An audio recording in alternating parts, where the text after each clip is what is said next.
Thank you.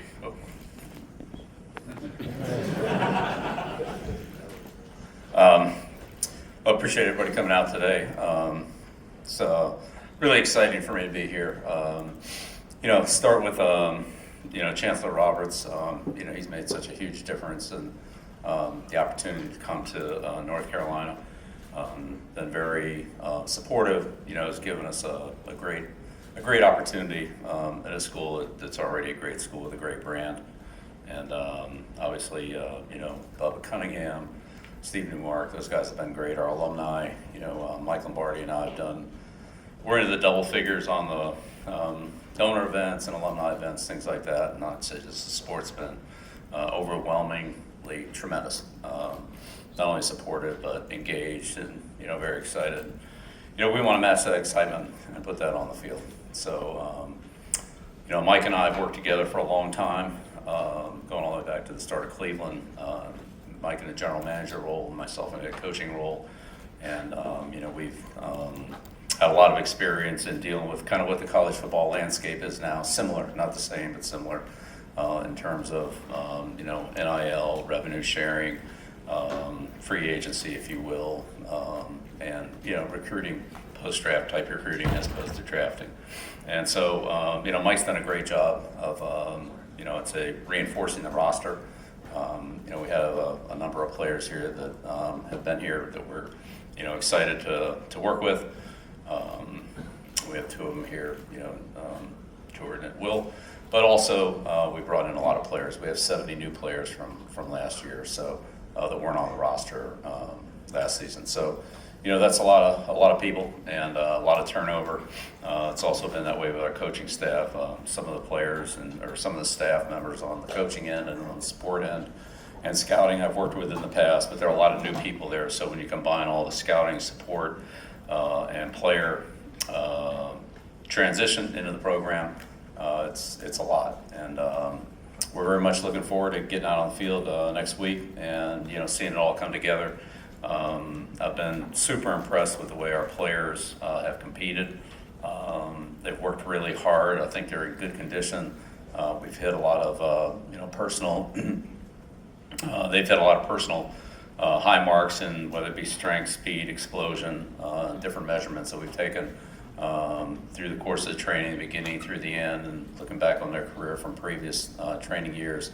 Like, these guys have really worked hard and they have a lot to show for it. And so we're almost at the point where we can get out there and start putting together the chemistry, the timing, the execution, the communication, that we need to have on the field. But Mike and his scouting staff have really, between the scouting on the freshmen or the incoming recruits, the 26th class, which is already looking like that'll be a pretty positive group, and two transfer portals.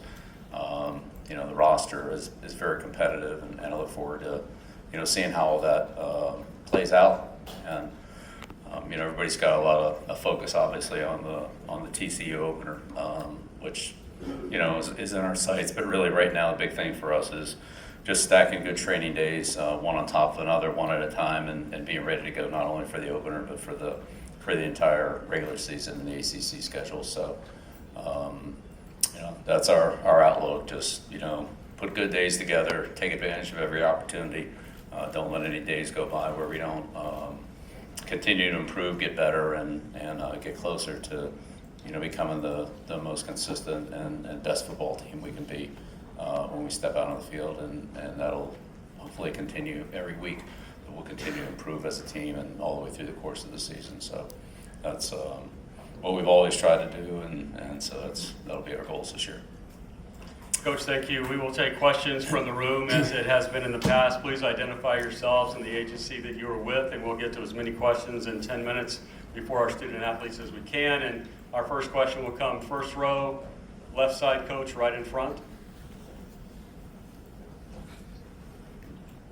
Dan Tortora, wakeupcalldt.com. Coach, coming to this specific institution and developing these players off the field, why it was right for you to come to North Carolina and develop these Tar Heels? Yeah, thanks, Dan.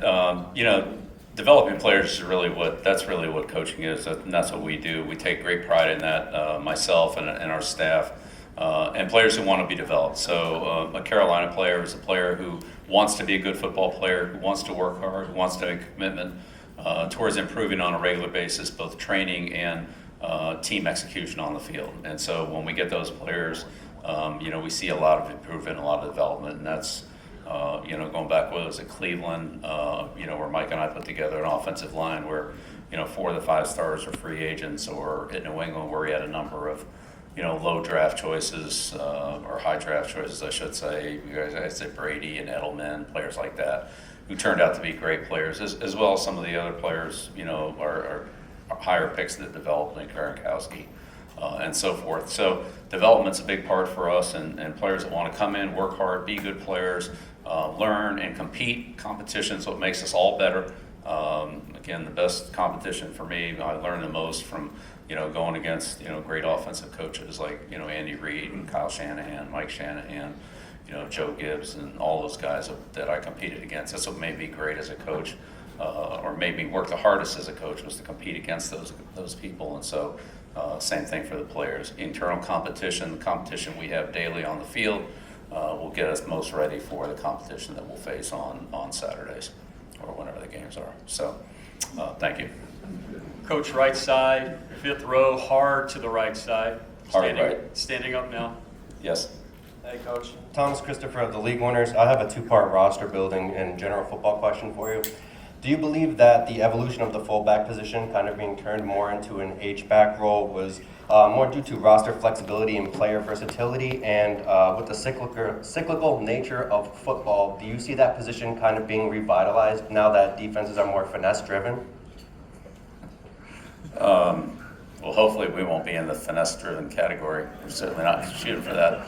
But yeah, thanks for the question. The fullback question is an interesting question. It really, I think, picked up a lot of momentum when Coach Coryell started with that, and then Joe Gibbs brought it to Washington and ran a one-back offense with Riggins and those guys, all the backs he had there. They kind of rotated them through, George Rogers, all those guys.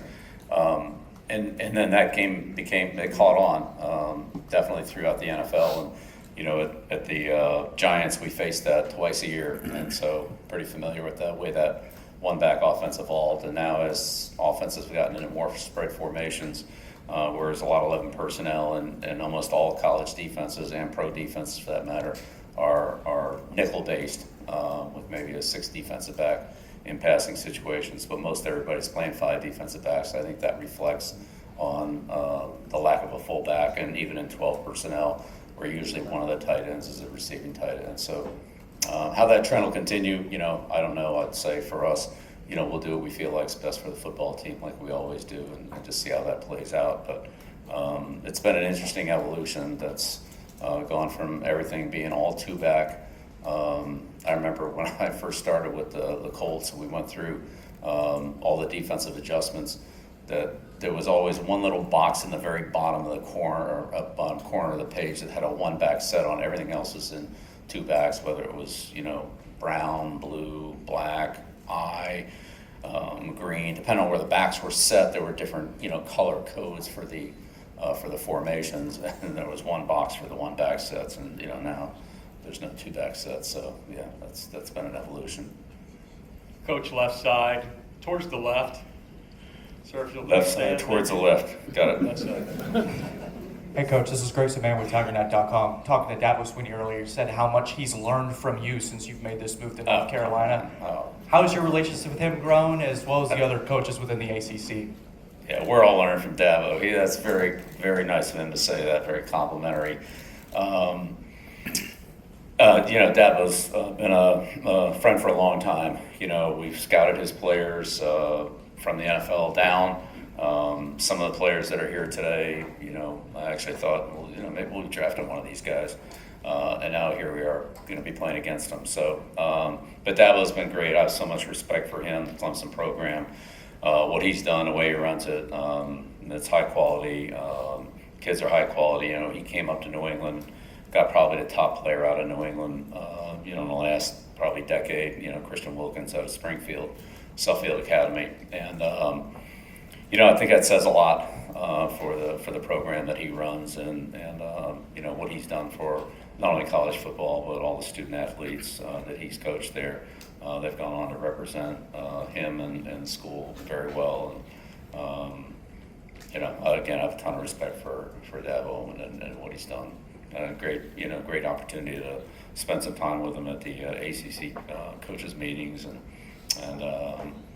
so it's been really enjoyable guy to be around.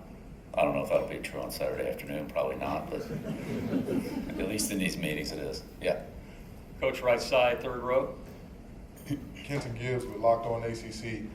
Coach, one of the biggest differences between the pro game and college game is you're dealing with 18 to 23, 24-year-olds as opposed to full-grown men with families and whatnot. And with an off-season that's seen a little bit of controversy and all that type of stuff, how have you ushered them through blocking the noise and keeping the main thing the main thing?